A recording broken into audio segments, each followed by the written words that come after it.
Ahora voy a preguntarles lo mismo, pero por favor opinen.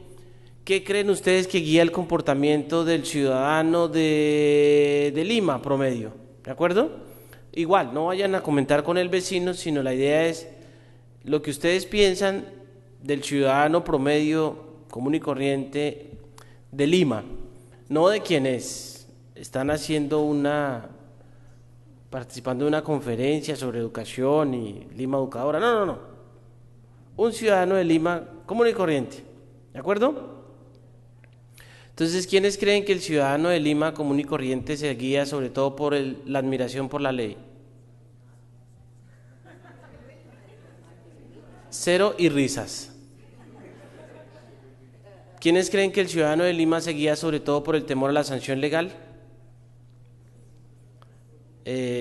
Como 70% del auditorio. Autogratificación o paz con la propia conciencia. Una, dos, tres manitos. Temor a la culpa. Una. Reconocimiento social. 2, 3, 4, 5, 6, 7, 8. Temor al rechazo social. 2, 4, 5, 6, 7, 8, 9, 10, 11, 12, 13. Gracias. Bueno, ¿qué dijimos? Muy interesante. Muy interesante. ¿Hay alguien que no haya participado o abstención? Bueno, ¿qué dijimos? Los que estamos aquí somos sujetos morales, es decir, nos ubicamos en la casilla del centro, ¿cierto? Mirándolo por columnas, los que estamos aquí somos sujetos morales. Y vivimos en medio de sujetos legales y sujetos culturales. ¿Sí es claro eso? Cuando hablamos de los demás, ellos son más sujetos legales y sujetos culturales, es decir, la primera y la tercera columna. Hay una diferencia, digamos, entre este público, que es más moral, que los sujetos entre los que viven. Y por filas, es mucho más contundente el dato, los que estamos aquí, por las casillas de arriba, que son por las buenas, vivimos entre ciudadanos que toca por las casillas de abajo, por las malas. Sobre todo, en temor a la sanción legal, el temor al rechazo social. ¿Sí es claro el ejercicio? Es decir, yo por las buenas, los demás por las malas, yo soy sujeto moral, los demás no tanto. Eso se puede deber a que estamos en un auditorio de personas que están en un foro de Lima Educadora y trabajan en educación y pues tienen derecho a pensarse un poquito mejor que un ciudadano promedio, ¿cierto? Uno diría eso. Sin embargo, les cuento un chisme.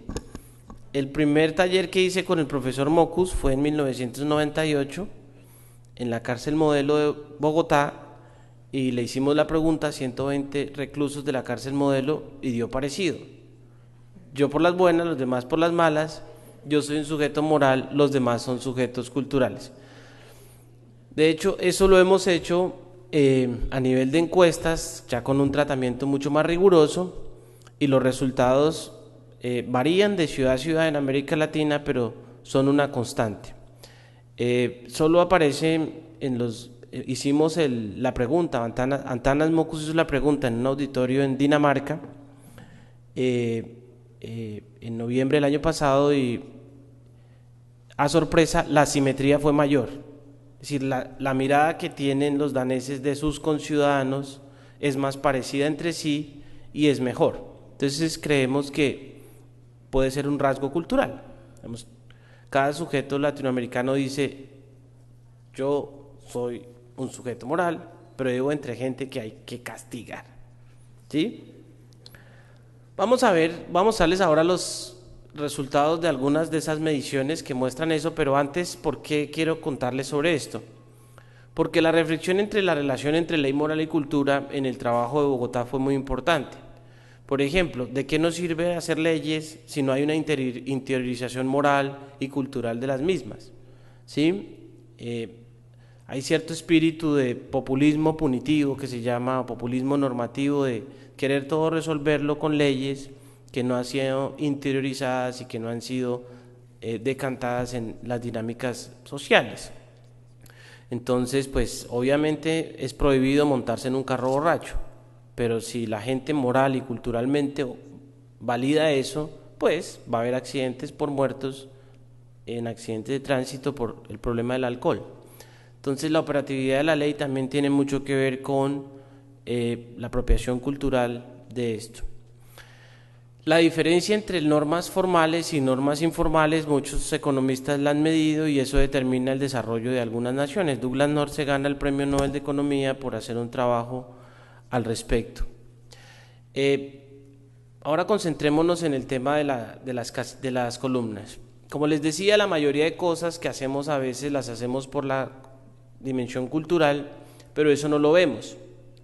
Y en Bogotá quisimos trabajar en ese tema. ¿Cómo? Pues aumentando la agenda de trabajo sobre las otras emociones que aparecen ahí en ese piano y no solo concentrándose en el tema de la sanción legal.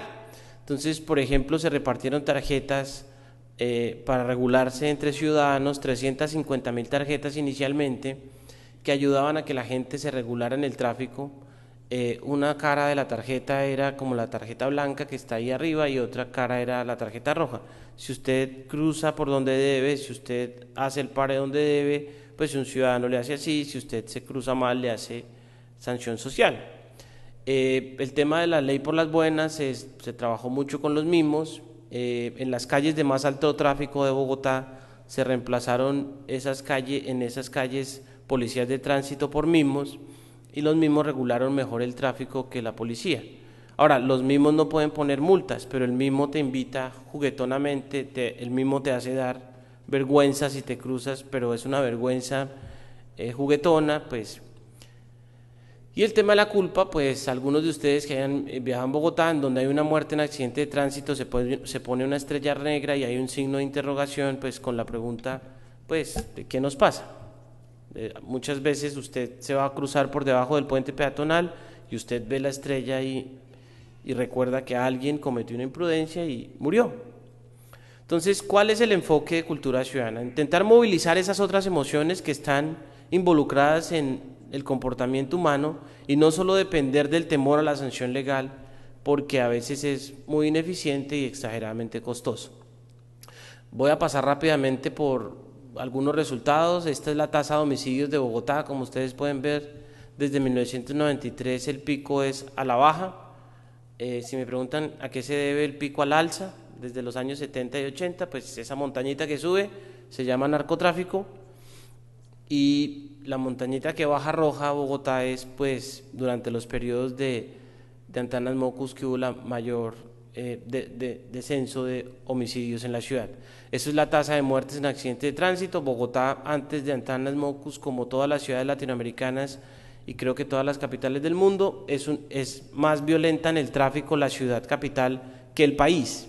Es decir, hay más muertes por cada 100.000 habitantes en tránsito en la capital que el país, por obvias razones, porque hay vías, más carros. En Bogotá eso se cambió, esa tendencia se cambió, y a partir del 95 hay menos promedio, menos tasa de muertes en accidentes de tránsito en la ciudad que en el país. Los 2 primeros años, mimos, pedagogía ciudadana fuerte, está la reducción más grande histórica en accidentes de tránsito de la ciudad.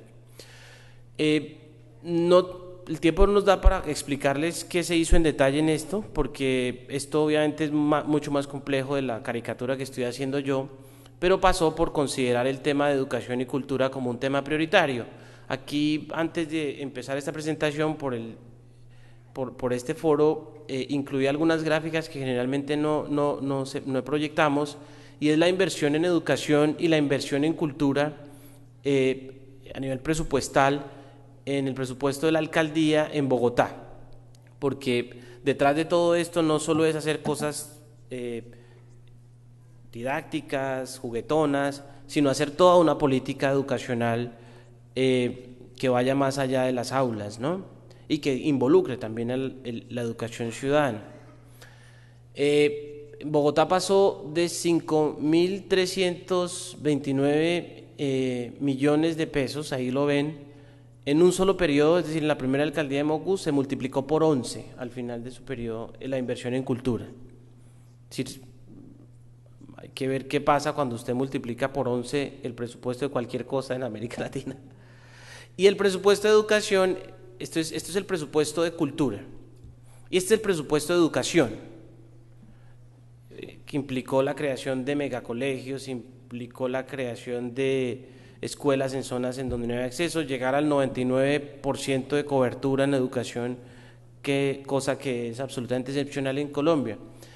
En el primer periodo de la primera alcaldía de Mocus pasó de 5.700 millones de pesos, de 7.700 millones de pesos, a casi 400.000 millones de pesos. Se multiplicó por 56 veces el presupuesto de educación. Entonces, claro, detrás de estas estadísticas de reducción de criminalidad y violencia, por ejemplo, este elemento es absolutamente importante.